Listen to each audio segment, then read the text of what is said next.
आई तुळजाभवानी ही महाराष्ट्राची कुलस्वामिनी आहे।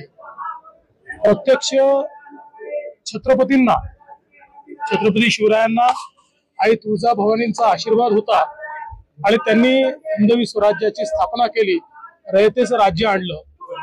आमचे आराध्य दैवत छत्रपती शिवराय आहेत, त्यामुळे त्यांनी ज्या प्रकारे राज्यकारभार चालवणं आमच्याकडे अपेक्षित आहे तसाच राज्यकारभार चालावा हीच आईच्या चरणी प्रार्थना आहे आणि त्याकरता आईने आम्हाला आशीर्वाद द्यावा ही आईच्या चरणी प्रार्थना आहे। या निमित्ताने एक अतिशय चांगला विकास आराखडा आपण तयार केलेला आहे। मंदिराचं काम देखील चालू झालेलं आहे।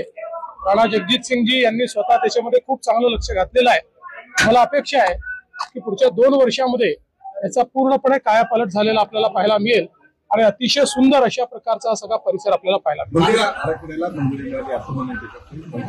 मंदिर आराखड्याला मंजुरीच आहे, त्यात काही टेक्निकल गोष्टी आता फक्त अंतर्भूत करायच्या, तेवढं झालं की सगळी मंजुरी होणार आहे। पण त्याची वाट न पाहता आम्ही तात्काळ जी महत्वाची काम आहे त्याच्याकरता पैसा रिलीज करतो। सर, एकच प्रश्न, उदयनराजेंनी शिवाजी महाराजांबद्दल जे वक्तव्य वेगवेगळे होत राहतात त्याच्याबद्दल नाराजी केली, सरकारवर नाराजी संभाजी महाराजांनी केलेली आणि त्याच्यात प्रकाश आंबेडकरांनी सुद्धा टीका केलेली आणि स्पष्ट करावाची भूमिका मागणी केलेली। सर, छत्रपती शिवराय हे आमचे आराध्य दैवत आहेत आणि आम्ही छत्रपती शिवरायांचा मान सन्मान स्वाभिमान राहावा याकरता जे लागेल ते करेल।